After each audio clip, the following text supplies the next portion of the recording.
Bien, estamos de vuelta. Estamos con Hugo Perea, economista principal del Banco BBVA.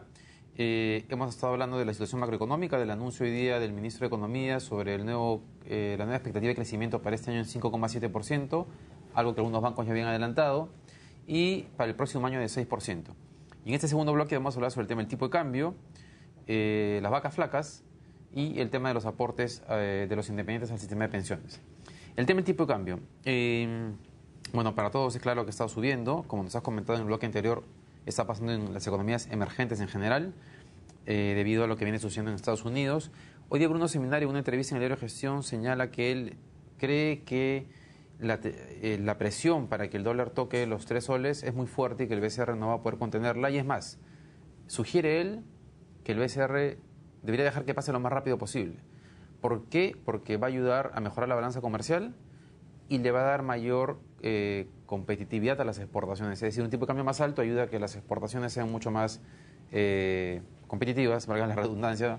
Digamos, los exportadores reciben más soles por cada dólar exportado. ¿Qué piensas tú de esta afirmación? Digamos, ¿cuál es el estimado de ustedes de tipo de cambio para fines de año?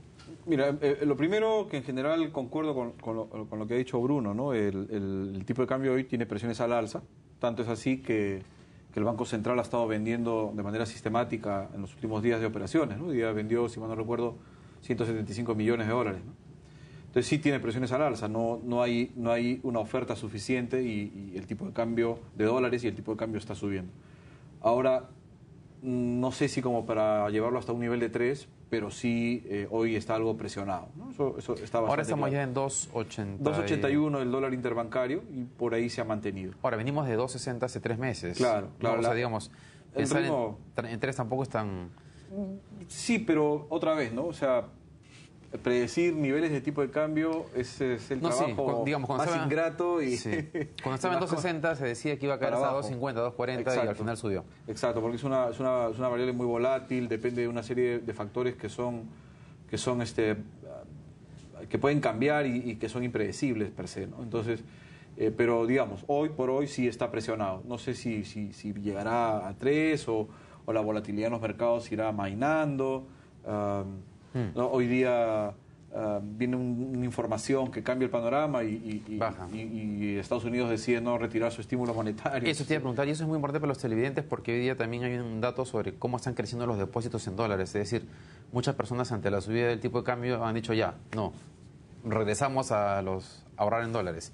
Pero en el final de la entrevista mencionó un tema interesante, que es que viene un cambio en el presidente de la Reserva Federal de Estados Unidos y que uno no sabe qué tipo de política va... Eso genera incertidumbre, ¿no? Entonces, si decidiese no retirar el estímulo, probablemente los tipos de cambio comenzarían a bajar claro. nuevamente, ¿no?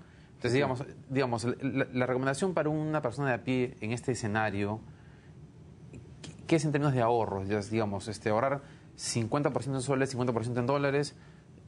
Si tus deudas están en soles, todo en soles. Claro. ¿Cómo? Sí, no, la recomendación es la de siempre, ¿no? Si tú quieres olvidarte del riesgo cambiario, pues ahorra e invierte en la moneda en la que recibes tus ingresos y no piensas en el tipo de cambio. ¿Me explico?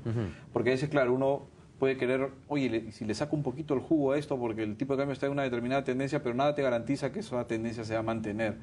Tú lo has mencionado muy bien. En el primer trimestre todos creíamos que el tipo de cambio todavía tiraba más para abajo, ¿no? Porque todavía el retiro del estímulo monetario en Estados Unidos o los recortes iban a venir el próximo año. Y sale Bernanke el 22 de mayo o la tercera semana de mayo y decir, no, mira, tal vez vamos a empezar a recortar. Esto es un nuevo pedazo de información, te cambia todo el panorama y te cambia la trayectoria de la variable. Entonces, yo no descarto que eso puede pasar. Ahora, hoy por hoy, ¿hay presiones? Sí, ¿de acuerdo? Eso se refleja en que el Banco Central está vendiendo. Y de otro lado, lo que menciona de dejar que el tipo de cambio flote es un diagnóstico, perdón, es una recomendación totalmente válida en una economía que no tiene descalce de portafolios por dolarización, ¿no? O sea, por descalce por moneda. Ahora, siempre se le ha criticado eso al Banco Central cuando estaba en bajada en su vida. Sí. Pero a ver, si yo me pongo en el escenario en el que, por ejemplo, hay una variable de incertidumbre tan fuerte como que si hay un cambio en el presidente de la Reserva Federal, por lo tanto el tipo de cambio podría comenzar a bajar, entonces mi recomendación del BCR o mi crítica al BCR de decirle, oye, deja que sube el tipo de cambio, ya deja de ser tan válida, ¿no? Porque si no tengo certeza de que eso va a pasar... Es que no sabes quién podría subir, ¿no? Hay algunos candidatos que se han mencionado, algunos podrían continuar las políticas de Bernanke, otros no. Entonces no se sabe, ese sería incertidumbre y metería volatilidad, si eso es lo que ha querido decir Bruno, tal vez. Pero yo diría que, claro, recomendar que el tipo de cambio suba rápidamente, más allá de lo que ya hizo, porque se depreció relativamente rápido para lo que estábamos acostumbrados. En una economía con dolarización parcial es bien complicado, ¿no? Puede deteriorar los balances de las empresas, de las familias, porque algunas se endeudaron en dólares y ganan en soles. Ya hay empresas que han reportado unas pérdidas por egresos financieros. Utilidades, ¿no? Utilidades o se han comprimido las ganancias, por diferencias en tipo de cambio, por ¿no? diferencias en tipo de cambio, ¿no? Entonces hay que tener cuidado ahí. Interesante que el Banco Central haya dejado flotar un poquito más que otras ocasiones, ¿no? Antes era muy rígido y ahora dejó flotar algo más, pero ha tenido algunas consecuencias seguramente sobre los balances de ciertas empresas. Y eso en este momento creo que no nos viene bien, porque si yo fuera una empresa en la que se comprimen los márgenes de ganancia y las condiciones de financiamiento se me están endureciendo, porque ya no tengo la abundancia de liquidez que tenía en los mercados internacionales en el primer trimestre, yo como empresa, ¿qué hago? Bueno, cualquier proyecto de inversión mejor lo pospongo, ¿no?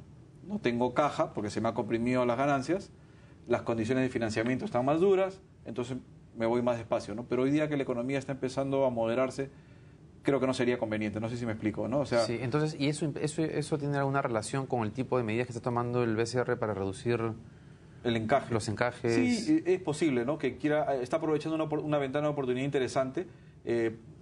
Podría tratar de estimular una expansión del crédito que ayude a tener mejores condiciones de financiamiento, pero en soles, ¿no? Claro. No está moviendo mucho por el lado de dólares, sino más por el lado de soles, ¿no? Entonces, yo creo que eso es lo que está tratando de hacer, ¿no? Vamos al tema de las vacas flacas. El presidente Humala y el ministro de Economía dijeron hace un par de semanas el tema de que había llegado la época de las vacas flacas. Salieron muchos líderes o economistas a criticar. No, economistas no creo, pero líderes a tratar de decir, a criticar que se haya firmado esto.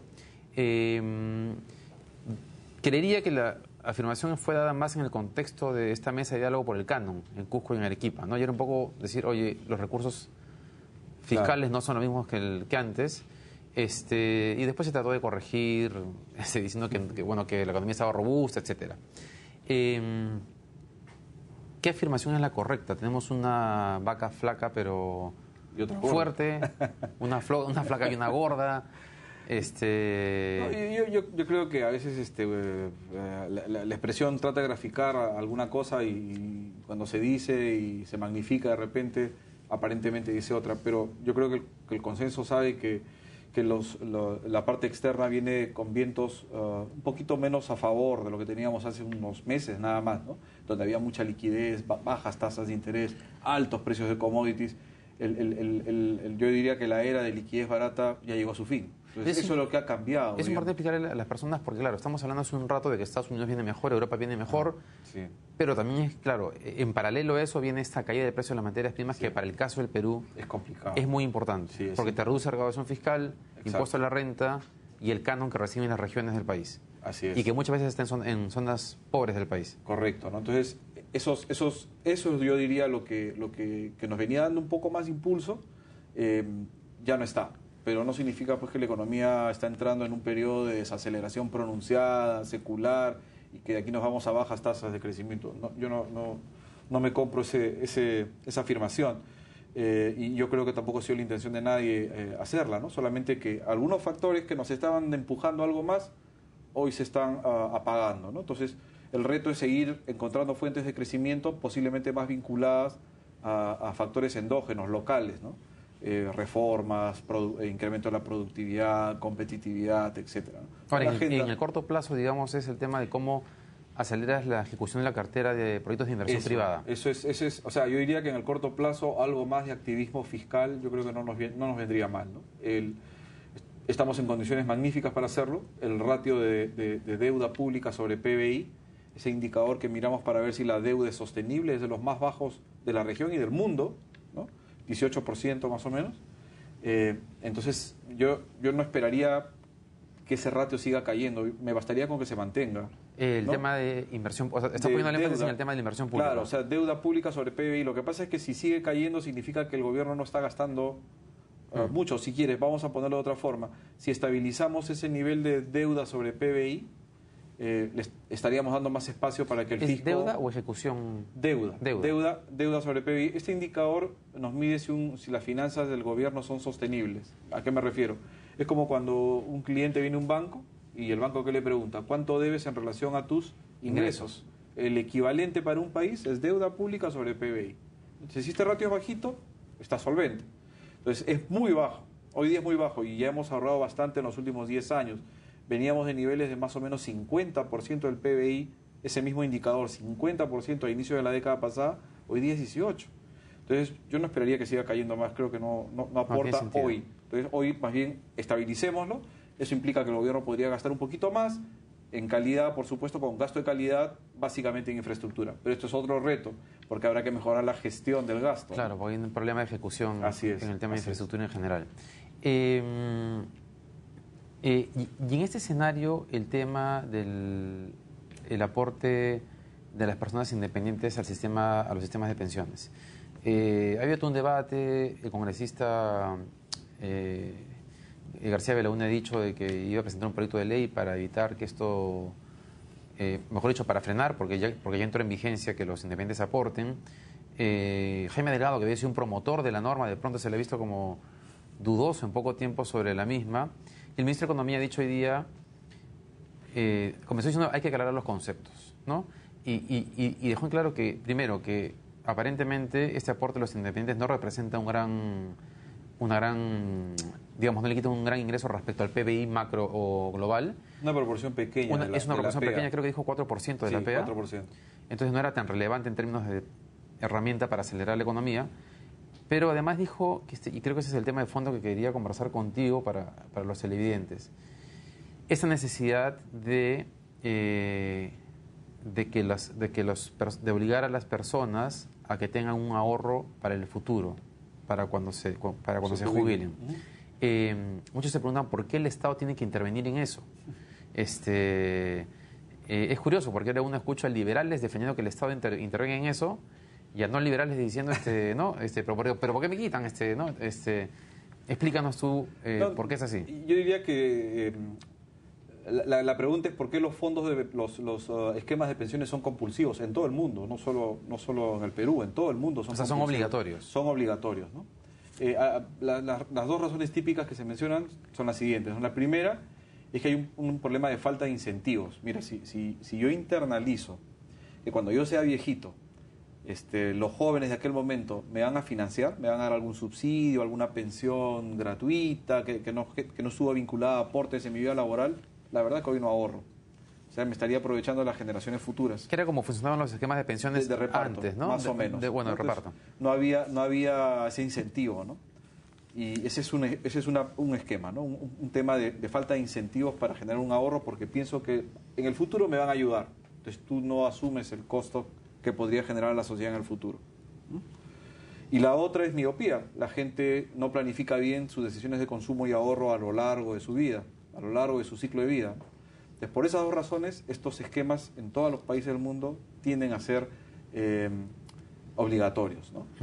Hay que tener cuidado porque de otra forma alguien va a tener que cargar, porque efectivamente no se puede dejar a personas en vejez en situación de desamparo, alguien va a tener que cargar con esa responsabilidad futuro. Entonces ahí yo creo que la medida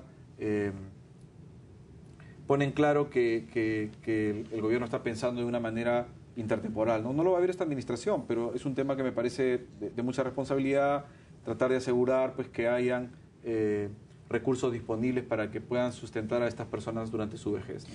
Claro, porque hay una realidad que hay que tomar en cuenta, ¿no? Está demostrado, pues, además con el estudio de neurociencia, que el ser humano es cortoplacista por naturaleza.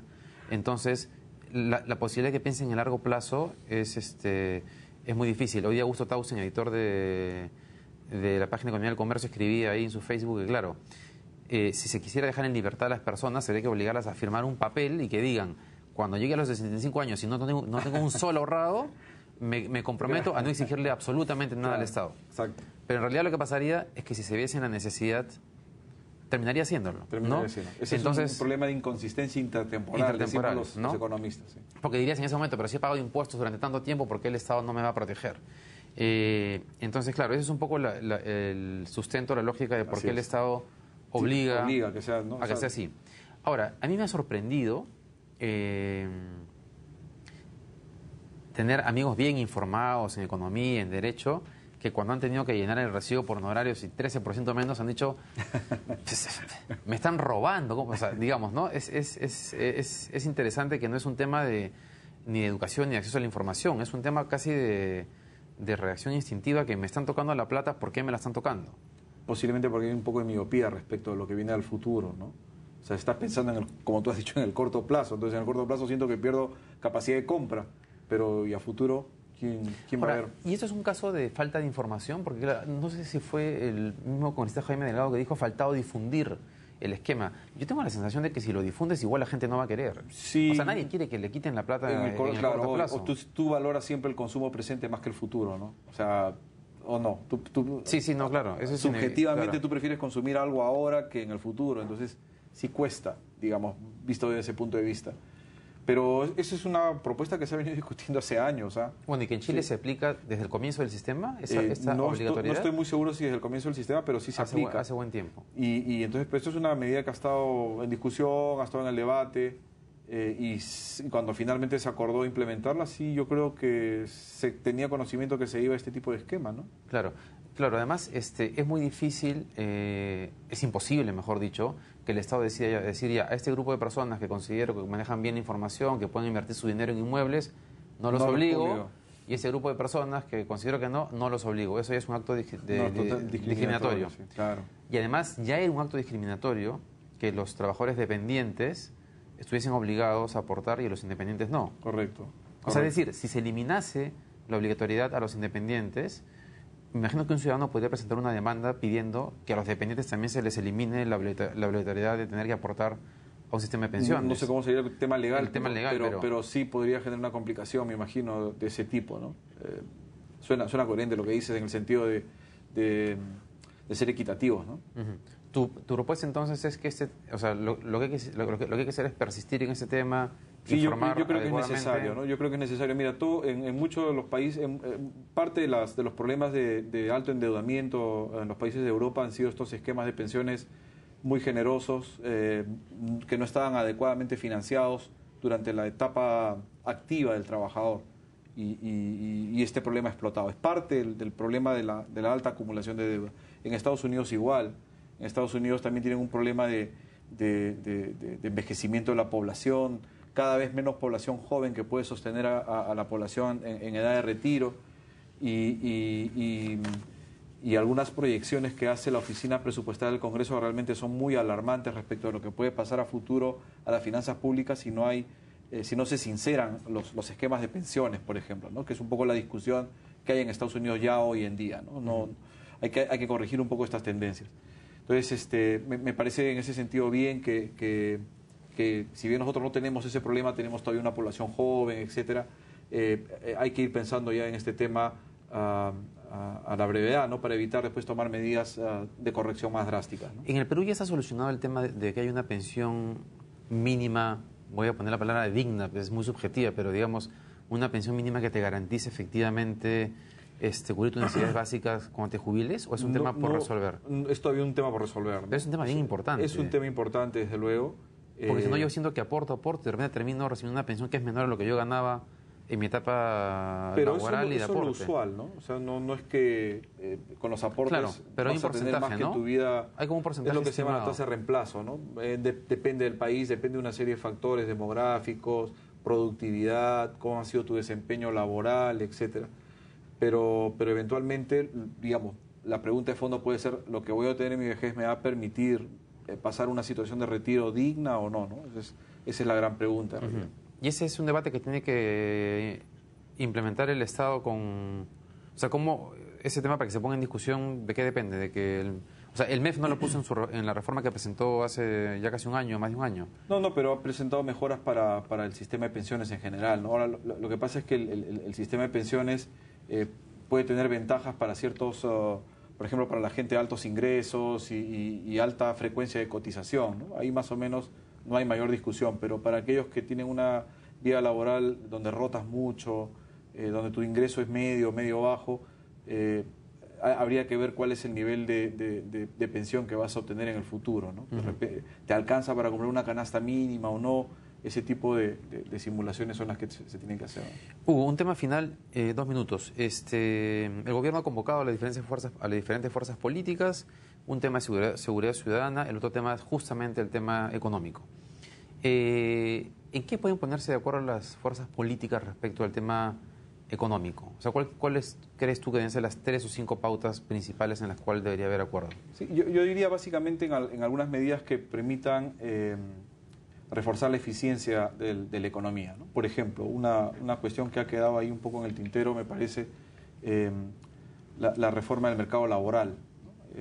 Ese está bien difícil, ¿no? Eso, pero es parte de generar un consenso aprovechando que se está conversando, ¿no? Porque precisamente ese tipo de reformas que haría nuestro mercado laboral más incluyente y menos excluyente, o sea, menos rígido y más flexible para que entre más gente a la fuerza laboral formal, es un tema polémico, pendiente, ¿no? Pendiente, pero nos daría, fíjate, un empuje muy interesante en términos de crecimiento, ¿no? Implicaría sacar a gente de la situación de informalidad, donde posiblemente se dedica a actividades de baja productividad. Y no tienen ningún beneficio. Que no tienen ningún beneficio, y los metes al sector formal con mayor nivel de capitalización, máquinas, etcétera, etcétera, que tienen un mayor nivel de productividad. Entonces, si esto ocurre, finalmente la productividad media de la economía podría elevarse, ¿no? Entonces, la reforma del mercado laboral me parece un tema central sobre el que hay que ponerse de acuerdo y ver qué cosas se pueden apoyar, ¿no? Es un tema complejo, no es un tema de fácil resolución, pero ahora que están conversando las distintas tiendas políticas, pues sería un momento para ponerlo en el tintero. La reforma de la administración pública que ya empezó el gobierno, eso también hay que seguir apoyando, La ¿no? ley del servicio civil. La ley del servicio civil, requerimos un Estado moderno, eficiente, digamos que permita desarrollar las actividades productivas, ¿no? Para poder seguir creciendo. Ahora, ahí hay un tema que creo que, ahora que lo dices, en temas que políticamente es muy difícil de implementar, y ahora que están sentados todos deberían aprovechar para lanzarlo, que es el nivel salarial en el Estado. El sector privado ha incrementado mucho sus salarios y el Estado no está en capacidad en este momento de competir, digamos, con esos niveles salariales. Entonces, la capacidad de retención o de atracción de las personas más calificadas en el país es muy baja. Es uno de los temas que hay que discutir precisamente para mejorar la calidad de la administración pública, ¿no? Funcionarios bien pagados, ¿no? Que permitan atraer gente de la mejor y generar un cuerpo de administración pública muy potente, ¿no? Y que se sostenga en el tiempo, que es muy importante. Hugo, muchas gracias por esta conversación. Ojalá que los televidentes hayan sentido que se han aclarado varios conceptos. Gracias. Que te vaya muy bien. Gracias. Bien, vamos a la pausa y cuando volvamos vamos a estar con Walter Ávila, comisionado de la Oficina Defensorial de Lima. Vamos a conversar sobre un tema de interés y utilidad.